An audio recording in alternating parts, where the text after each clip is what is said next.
It's crazy, but What is it? What crazy ideas does he get, Brian?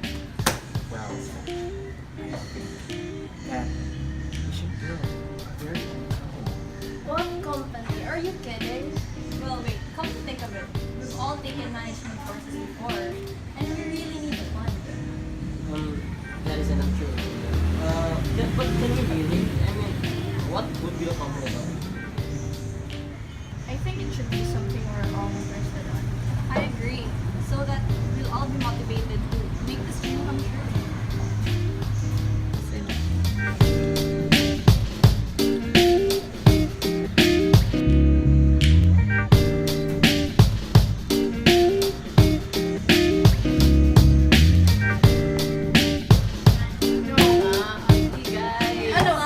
Kasi, company kami. Ganito kasi, tapos makali ka mo, di Pero ganito realistic. Sure ako ito na Oh my God! Ano to? Crazy realistic. Ang nagtawa ka. Bawal. Nalipat na. Ano? Sige na, kita kayo ng application. Kaya matutuwa ko talaga Yung yun. na tagi. Alright guys, now that we're already decided, we should be able to organize ourselves. But what is organizing? Organizing is arranging and structuring work in order to accomplish organizational goals. It is an important process during which managers design the structure of an organization. Yes. What is an organizational structure? An organizational structure is the formal arrangement of jobs within an organization. Oh. Speaking of, I've already made a draft for our future company's organizational chart. Wow. Yeah. This is what you call an organizational chart. It's a visual representation of an organizational structure. But wait, this isn't final yet, right? I mean, we have just met for this ambition we have came up with, so maybe we can still change that. That is actually possible. When managers create or change the organizational structure, they are engaged in organizational design, a process that involves decision about the 6 key elements. The 6 key elements. I remember them. Work specialization, departmentalization, chain of command, span of control, centralization and decentralization, and finally, formalization. Yeah, That's right. but I think it would be enough until that part. For now, let's enjoy the rest of the time together. Yes. Whoa! I didn't know you owned an office. I'm a lawyer. What do you expect? Well, I'm a CPA and I don't have one. I'm a registered marketing professional. Should I have one? I think you should. Anyways, let's get to work because time is running. Alright, push. So, as agreed last night through mail, we are going to work on our budget plan today, the finance, and the future expenditures of our company. Wait, I have an idea. Why don't we divide the labor and put our focus on something that we're good at? Somewhere we can actually specialize. I must agree. We finished different degrees and got different titles. They say we just use them. I can also see that we can be more productive through that way. Oh yes, I remember. That is the first key element of organizational design, work specialization. But what is work specialization? The first key element is work specialization. Work specialization is dividing work activities into separate job tasks. Individual employees specialize in doing part of an activity rather than the entire activity or increased output. It's also known as division of labor. Work specialization makes efficient use of diversity of skills that workers have. In most organizations, some tasks require highly developed skills. Others can be performed by employees with lower level skills. Early proponents of work specialization believed that it could lead to great increase in productivity. At some point, the humanist economies from the division of labor, such as boredom, fatigue, stress, low productivity, poor quality, increased absenteeism, and high turnover, exceed the economic advantages. For example, McDonald's uses high work specialization to get its products made and delivered to customers efficiently and quickly. That's why it's called fast food. One person takes orders to ensure that the performance doesn't suffer. Because of these wider spans, employees were thoroughly briefed on company goals and processes. Also, new pay systems reward quality, service, productivity, and teamwork. Now I get it. I should work on the budgeting since I'm CPA. I shall be on the human resource department since I am a lawyer. Then, as a marketer, I shall work on the marketing. I, as an entrepreneur, and Paula, as a product manager. We'll handle our company's feasibility study. And I will be your manager.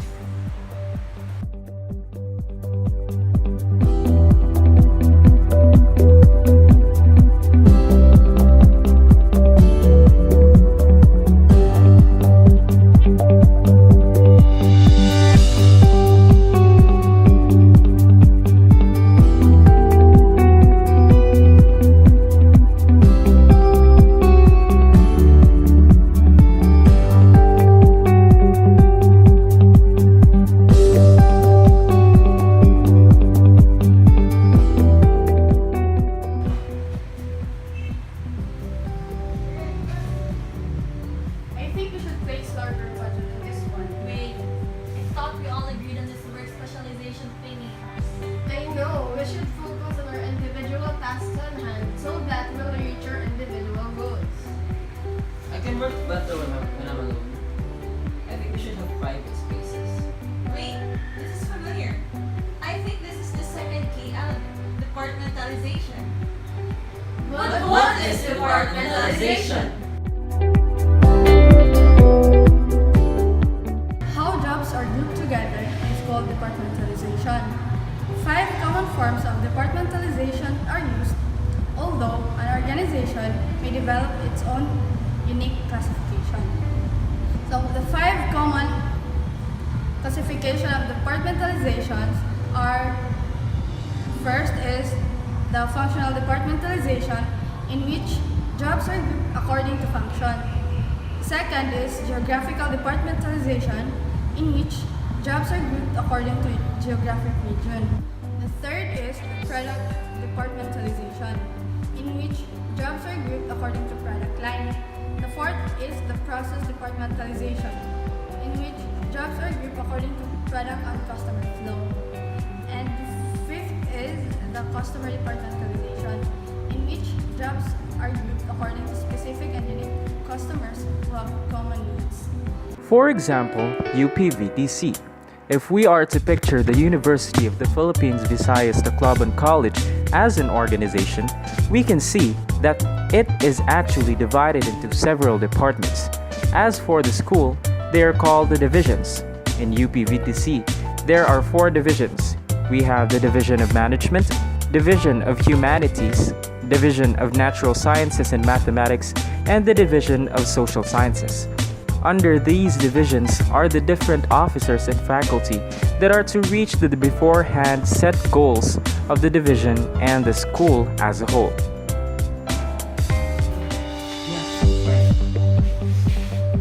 Great. Since we've divided ourselves into function, we are to utilize the functional departments. Ryan and I will be in the production function department, And I will be on the finance department.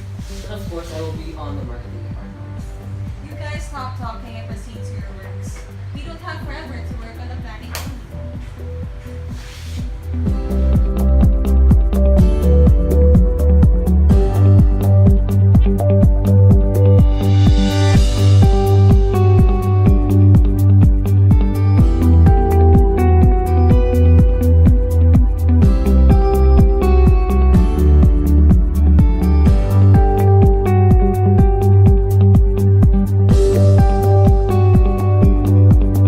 hey you guys, I'm done with my papers.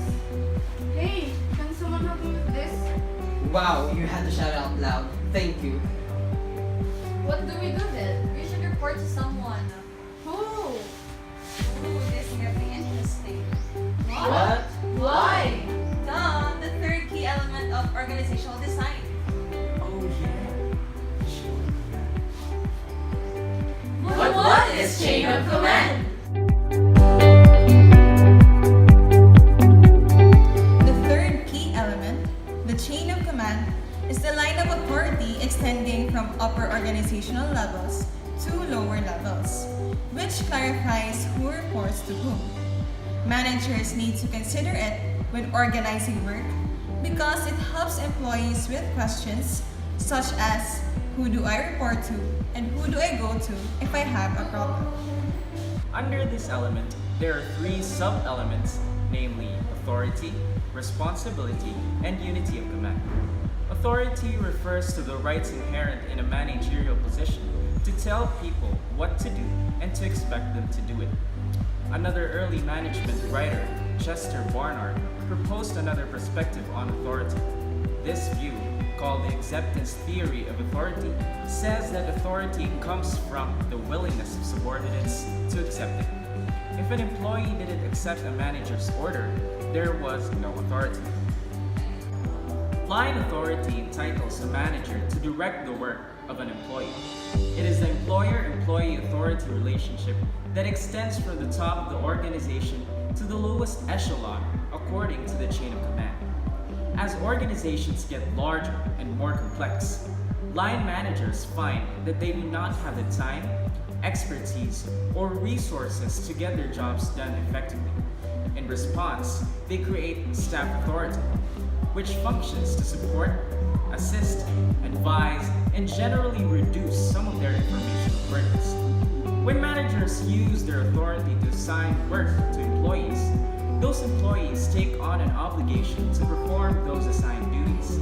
This obligation or expectation to perform is known as responsibility. Finally, the unity of command principle states that a person should report only to one manager. Going back to UPVTC as an example, the UP system's chain of command is headed by the UP administration, which extends to the UPV administration and then branches out into the UPVTC administration, which heads the different divisions within the college. So who should we report to? Kate said she'd be our manager. Then be it her. Well, she's the one who finished market management course, so she's good at it. Now I want us to talk about our future employees. So I hereby announce Ariana to have staff authority over human resource department, since she will be an assistant to our needs, especially with manpower. About that, how many, by the way, are we going to hire for each department? I think it must depend on the necessity and capability of the manager. Wait, oh my god. The fourth key element is span of control. But what is span of control? How many employees can a manager efficiently and effectively manage? That's what span of control is all about, the fourth key element. Managers are beginning to recognize that they can handle a wider span when employees know their jobs well and when those employees understand organizational processes. For instance, at PepsiCo's Gamesa cookie plant in Mexico, 56 employees now report to each manager. However, to ensure that performance doesn't suffer because of these wider spans, employees were thoroughly briefed on company goals and processes. Also, new pay systems reward quality, service, productivity, and teamwork.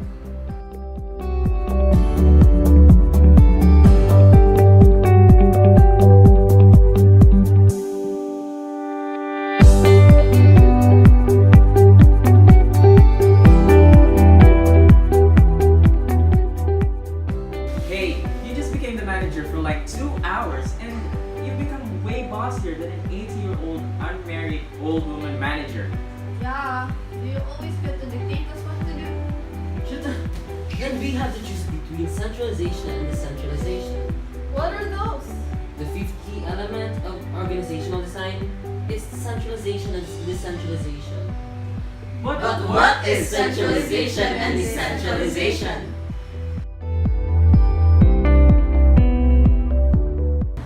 Centralization is the degree to which decision-making takes place at upper levels of the organization. If top managers make key decisions with little input from below, then the organization is more centralized. On the other hand, the more the lower level employees provide input or actually make decisions, the more decentralized the organization is. Keep in mind that centralization and decentralization is not an either-or concept. The decision is relative, not absolute. That is, an organization is never completely centralized or decentralized. In large companies, especially lower level managers are closer to the action and typically have more detailed knowledge about problems and how best to solve them than top managers do.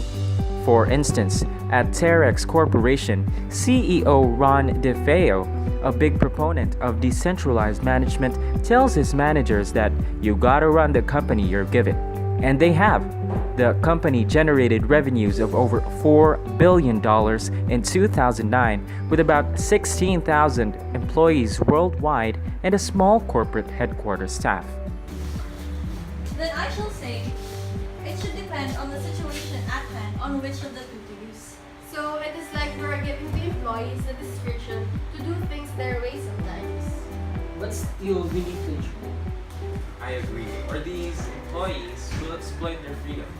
Which brings us to the last key element. The formalization. Now, we are to decide if we are going to be strict or not. But what is formalization? Formalization refers to how standardized an organization's jobs are and the extent to which employee behavior is guided by rules and procedures. In highly formalized organizations, there are explicit job descriptions, numerous organizational rules, and clearly defined procedures covering work processes. Employees have little discretion over what's done, when and how it is done. However, when formalization is low, employees have more discretion in how they do their work. Now that we have gone through the 6 key elements of organizational structure, we are now to determine which of the 2 types of structure we are going to use, the organic structure or the mechanistic structure. What's the difference between mechanistic and organic structure? The mechanistic organization or bureaucracy was the result of the natural combination of the 6 key elements of organizational structure: work specialization, departmentalization, span of control, chain of command, centralization, decentralization, and formalization. On the other hand, the organic organization is a highly adaptive form that is loose and flexible, while the mechanistic organization is rigid and stable. Rather than having standardized jobs and regulations, the organic organization's loose structure allows it to rapidly change as required. So what kind of structure should we use then? I think it will still depend on some factors. Yeah, you're right. Factors like our size, our strategy, our technology that we should use, or even the environmental uncertainty. We should all review it at So it's all set. Will we be doing this already?